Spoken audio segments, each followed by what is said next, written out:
Hi guys, welcome back to 100% Mags. So, of course, I'm going to give you my thoughts on the recent news circulating around about Newcastle United, of course, going for 17-year-old Wonderkid Garang Kuol. Of course, this lad sounds absolutely fantastic. I've watched some clips of him on YouTube and he is absolutely amazing. And it looks like he's going to be coming in as a first team signing as well, which is absolutely huge. The reports going around, of course, are that he's been given a call up to the Australian national team for the World Cup at the end of this year. And of course, these reports are coming from BN Sports Australia. They're saying that, of course, Newcastle's reportedly agreed personal terms with the 17-year-old who will turn 18 before, of course, making the move to Newcastle on January. And so far, the reports coming out saying that it is a long-term contract worth £25,000 as well. So that means, that this lad is obviously going to be a first-team player because you don't pay, £25,000 to a player that's going to be playing in the reserve team. Now, other clubs might, but our owners obviously don't. We've seen that, that our owners obviously don't pay 25 grand to a kid that's going to be in the reserves. So this means that this is definitely going to be a first team signing. Of course, Kuol plays for Central Coast Mariners and has scored 5 goals in 11 first team games as well for the Australian A-League side. And of course, like I said, the plan is for the teenager to stay at the A-League side until January, which then he will, of course, join Newcastle, but then will, of course, be loaned out to a European side to allow for the lad to be able to develop his career a little bit more before, of course, making the move back to Newcastle United, where hopefully, he will be able to see first team games for which I'm absolutely sure he will with the way, things have been going for the lad so far. He has caught the eye as well of the Barcelona manager, Javi, of course, ex-Barcelona player Javi as well. In a pre-season friendly where the A-League All-Stars took on, of course, the La Liga side. And the reports are as well going around saying that, of course, Newcastle have not paid too much money for him. We've paid a reasonable amount of money for the lad. And, of course, there is going to be add-ons added into that to, of course, allow for the deal to be a little bit more further down the line. Also, there is a sell-on clause being talked about in the deal as well for the 17-year-old. And, of course, it is claimed that Kua Masi, who is the representative of Pierre-Emerick Aubameyang, is involved in the deal. He will fly to Australia to help conclude the transfer. And, of course, Kuol has had an incredible rise to stardom with his family fleeing Sudan before he was born. He grew up in Egypt, but his family left to move to Australia as refugees. And of course, he does have a brother as well, an older brother, who is, of course, playing in the Bundesliga side Stuttgart. His brother, of course, is Al Kuol, playing for Bundesliga side Stuttgart. And Newcastle are back in action as well this weekend to face Bournemouth in the Premier League, where, of course, we have only lost one game so far this season, so we're currently sitting the table at 11th place. But this is absolutely massive, this news about this 17-year-old wonder kid coming in. He's got the attention of so many big clubs in Europe right now. He's just signed a new deal, or had just signed a new deal for Central Coast Mariners, where he was, of course, on a 2-year deal to try and get rid of some of that attention from them European clubs, to try and kick away the attention from some of them European clubs, but it hasn't worked. The big clubs in Europe are still after him, us one of them, of course, and this is going to be a huge signing for us, looking at the way the lad plays, the way he took Barcelona apart as well in that pre-season All-Star game as well. It's absolutely crazy. Just go check him out on YouTube. You will not regret watching the way this lad plays. He looks absolutely fantastic. In a similar mould, I would say, to Andy Cole when he played Newcastle. I would say he's in a similar mould to Andy Cole.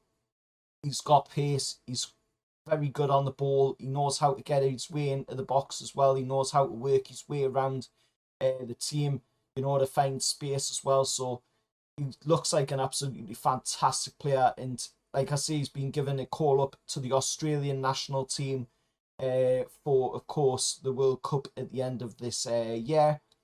And of course, he's going to be playing in some games as well against New Zealand coming up. So it's going to be interesting. I'll definitely be trying to see how well he does in them games against New Zealand.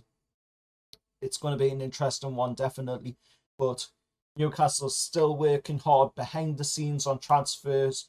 Even though the transfer window is shut, they're already working on signing players for the January transfer window. Of course, we've seen as well, Dan Burn has been very, very active this past week as well, going to the RVI to see a bunch of children and visiting a bunch of people in the RVI as well to give them a bit of a lift. And it's just fantastic that we're seeing the Newcastle players going back into the RVI. Of course, Dan Burn was the only one there, and that has been the first time since I think COVID that we've seen Newcastle players in the RVI, which is absolutely fantastic to see.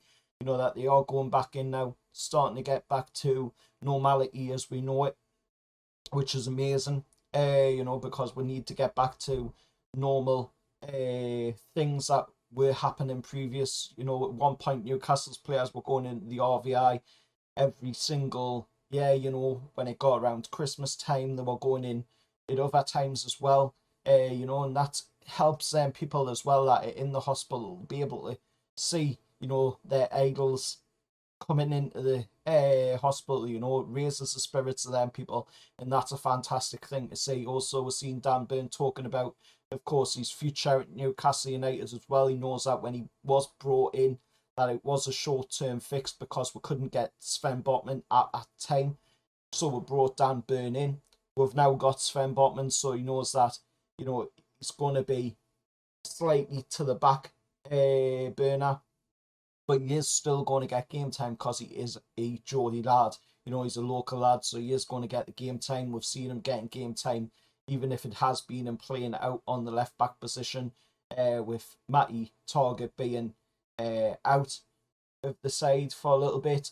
But it's interesting to see, where we'll go from here, because the team's working behind the scenes. Amanda Staveley, Dan Ashworth, Gadassi, they're all working behind the scenes, to get brand new signings in for that January window as well, which is fantastic because, under the previous regime, we weren't looking at the window ahead and the window ahead and the window ahead.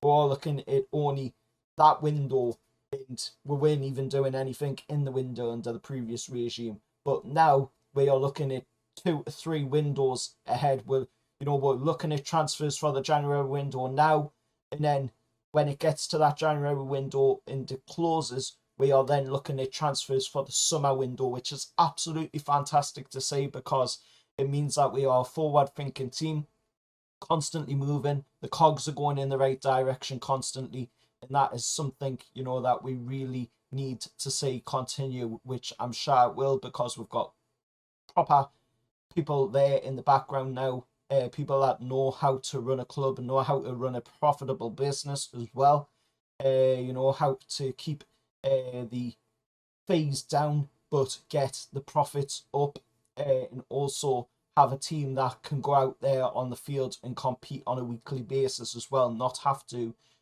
sit back and defend against the likes of a Manchester City. I mean, look at what we did to Man City already this season. That was an entertaining game. More games like that, and we will be up there boxing with the biggest team in the league at the moment, which is, of course, Manchester City. At one point, we would have won that game, if not for them late goals by Manchester City. So, it is showing that there is progress being made. It is going to take time. Like Gadassi said, patience is a virtue, so it is going to take time. But this is a massive, massive signing here. 17-year-old wonder kid. Everybody's after him. Everybody's looking at him. Big, massive clubs in Europe. I mean, we're talking about Barcelona here. We're talking about Real Madrid. We're talking about Bayern Munich. We're talking about Liverpool, Man City. You know, these clubs are looking at this lad, and Newcastle are going to sign him, and that shows that we have moved forward immensely since these owners have come in. But let us know your thoughts down in the comments below. As always, remember to like, share, subscribe to 100% Mags. And if you do want to support the channel by, of course, donating to the channel, then, of course, there is the Ko-Fi account, which is linked on the main page of my YouTube. You can go to Ko-Fi website and you can donate on there. Or you can hit the thanks button below. But at the moment, the thanks button below, I have to get some sort of ID for that, so I'm not actually able to receive the money from that at the moment. So if you do want to donate, the best way to do it would be to donate by the Ko-Fi account. As of course I do receive that money straight into my PayPal account or my bank account. So then of course it will go straight back into the channel. But till next time, remember to like, share, subscribe to 100% Mags, and I'll see you all later. And of course, watch out for the preview as well for the game against Bournemouth. However, lads.